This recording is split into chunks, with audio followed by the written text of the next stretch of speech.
बदलाव करो कि बदलाव करो ए भैया, हर नेता बिहार के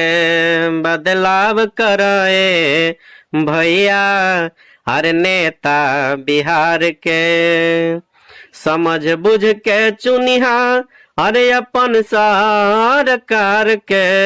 समझ बुझ के चुनिहा अरे अपन सरकार के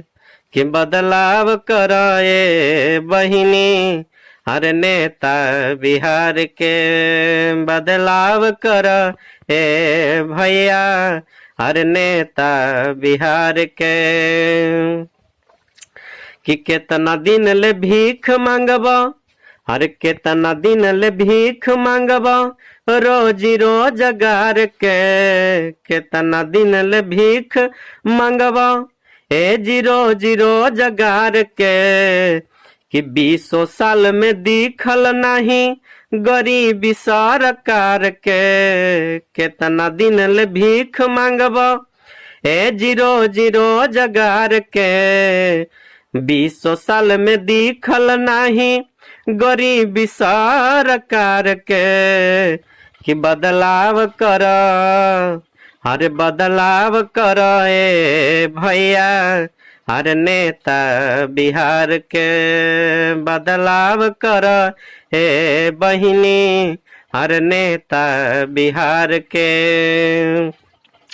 कि नहीं बढ़िया शिक्षा बाटे नहीं रोजगार हो, नहीं बढ़िया शिक्षा बाटे और नहीं रोजगार हो, तब काहे पीछे पड़ल बाड़ा बेकार हो, नहीं बढ़िया शिक्षा बाटे और नहीं रोजगार हो, तब काहे पीछे पड़ल बाड़ा बेकार हो। होई विकास कैसे, अरे होई विकास कैसे देखी सोची विचार के कि होई विकास कैसे, अरे देखी सोची विचार के कि बदलाव कर ए बहिनी, हर नेता बिहार के बदलाव कर ए भैया, हर नेता बिहार के कि समझ बुझ के चुनिहा अरे अपन सरकार के, समझ बुझ के चुनिहा अरे अपन सरकार के बदलाव कर ए भैया, हर नेता बिहार के बदलाव कर ए बहिनी, हर नेता बिहार के।